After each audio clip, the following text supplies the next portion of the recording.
Agama sebagai jalan, Tuhan sebagai tujuan. Lakum dinukum waliyadin, tidak ada pemaksaan di situ. Yang dikedepankan adalah perdamaian. Nah, sekarang yang jadi pertanyaan adalah bagaimana kita menyikapi perbedaan? Menyikapi perbedaan adalah dengan kedewasaan berpikir, dengan kesadaran tentu saja. Kan kalau kita udah lepas dari level orang menjadi manusia, yang dilihat kan bukan kemasannya lagi, tetapi isinya. Mau dia kemasannya seperti apa, tetapi isinya tetap datang dari sumber yang sama, gitu kira-kira. Supaya nanti kita bisa sama-sama saling berdamai. Nah, historical of religion misalnya. Di surat 84 ayat 19 di Quran, kitab suci Al-Quran, dikatakan setiap manusia itu layer by layer, level by level, kesadarannya itu nggak langsung sadar, nggak bisa. Karena gimana saya mau ke S2 kalau S1-nya belum? Gimana saya mau ngajarin kalkulus kalau dia belum lulus TK, SD, SMP, SMA? Anak TK dikasih kalkulus pasti pusing, gitu kira-kira. Maka setiap level dalam kehidupan ini, ya balik lagi, semuanya beragam gitu. Oke, katakanlah kita berbicara tentang agama gitu. Sehingga nanti kita akan mengerti supaya kita tidak mendikotomikan, merasa saya lebih baik dan seterusnya. Karena kenapa? Tidak ada yang lebih baik dalam tanda petik. Karena kenapa? Ya balik lagi, semuanya sesuai dengan keyakinan. Maka kalau ada pertanyaan, agama yang terbaik apa sih? Agamamu. Udah selesai. Gitu ya. Karena setiap orang punya keyakinannya masing-masing. Dan kita nggak bisa menjudge. Sekali lagi, sesama murid dilarang mengisi rapat temannya, itu yang paling penting. Oke, katakanlah begini. Kita bicara agama besar aja di Indonesia misalnya. Dari mulai Hindu, Buddha, Kristen, sampai Islam gitu misalnya. Ini kan periodiknya juga hadir berdasarkan peradaban manusia gitu. Gitu ya. Maka Musa dulu, baru Isa, baru Nabi Muhammad gitu misalnya. Maka Nabi Muhammad itu disimpan di penghujung. Karena berarti zamannya Musa punya level tertentu, zamannya Isa punya level tertentu, zamannya Nabi Muhammad punya level tertentu. Dan setiap itu semua pasti melakukan satu perbaikan, improvement, udah pasti. Dari peradaban konteksnya, dari tingkat Hindu ke Buddha, ke Kristen, ke Islam, let's say kurang lebih seperti itu. Oke, sekali lagi, ini hanya mau menambahkan, mewarnai pengayaan tentang kesadaran, mudah-mudahan bisa diterima dengan keluasan berpikir. Saya akan menganalogikan ini sebagai pertumbuhan, gitu ya. Makanya supaya kita nggak ngomonginnya lebih baik, lebih buruk, bukan itu poinnya. Tetapi pertumbuhan, growth system. Saya kasih contoh. Kalau kita melihat Hindu itu sebagai tanah, oke, di mana nanti akan tumbuh padi, dan padi itu berproses menjadi beras. Dan beras itu diproses lagi menjadi nasi gitu kira-kira. Tetapi mari kita sama-sama sadari, nggak mungkin nasi itu ada kalau nggak ada tanah gitu kira-kira. Karena semakin naik di sini semakin menjadi progressing yang terus growth, menjadi transformasi dan seterusnya. Maka ketika end produknya adalah nasi, ya sama juga ya.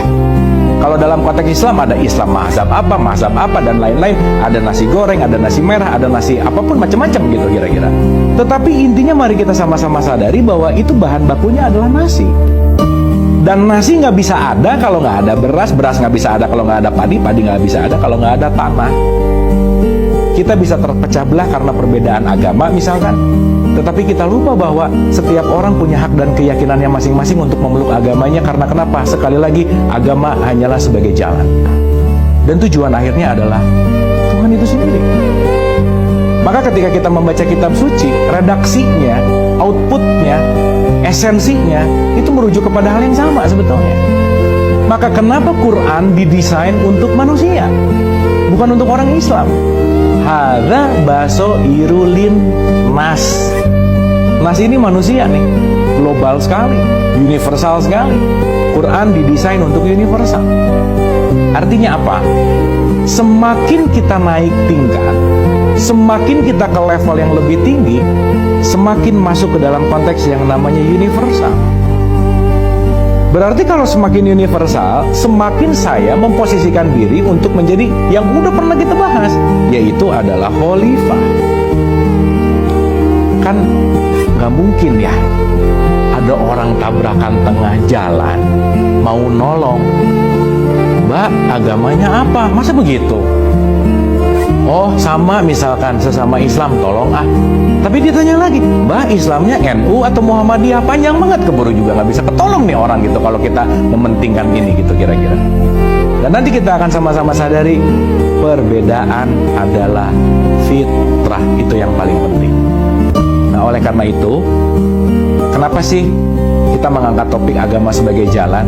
Supaya kita bisa mewujudkan kehidupan beragama di dalam konteks yang sangat plural, tetapi tujuannya adalah bukan menyeragamkan tetapi mempersatukan. Justru itulah yang menjadi visi misi Nabi Muhammad dalam konteks ketauhidan adalah melakukan suatu persatuan gitu. Nah, oleh karena itu, poin pentingnya apa sih? Sadarilah bahwa humanity before religion itu penting sekali. Yang kita lihat ini manusianya, gitu ya.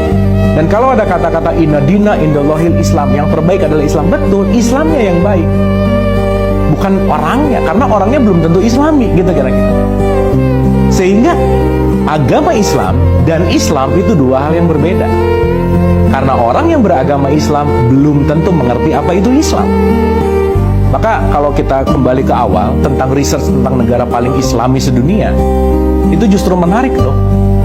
Indonesia yang mayoritas agama Islam, dari rankingnya 10 tahun yang lalu 140, alhamdulillah 2020 kemarin naik ke level 62. Tapi nomor satunya negara paling Islami justru malah New Zealand, yang orang KTP Islamnya nggak banyak. Tetapi kenapa bisa menciptakan kedamaian? Karena Islam sendiri kan artinya nanti outputnya adalah salam. Salam itu artinya damai. Damai itu artinya dalam konteks di situ ada toleransi, di situ ada rasa saling menolong, di situ ada rasa memiliki, di situ ada empati yang tidak melihat lagi kemasan, tetapi fokus kepada isinya. Oleh karena itu, yuk kita juga semakin belajar bahwa outputnya itu bukan masalah kemasannya apa, tapi apa yang kita yakini sekarang, mari kita tekun di situ sebagai jalan. Karena keyakinan saya dan keyakinan teman saya, keyakinan saya dan keyakinan mereka, keyakinan kita dan keyakinan orang lain, itu akan menjadi sesuatu yang berbeda. Sekali lagi, kita ini hidup dalam perbedaan, kita ini hidup dalam jembatan yang beda-beda, tetapi menuju kepada jalan yang sama. Kembali kepada Dia yang satu, inna lillahi wa inna ilaihi raji'un. Maka kembali kepada spirit pembelajaran kita. Spirit pembelajaran kita adalah wama arsalnaka ila rahmatan lil alamin. Dan tiadalah kami mengutus kamu untuk menjadi rahmat bagi semesta alam.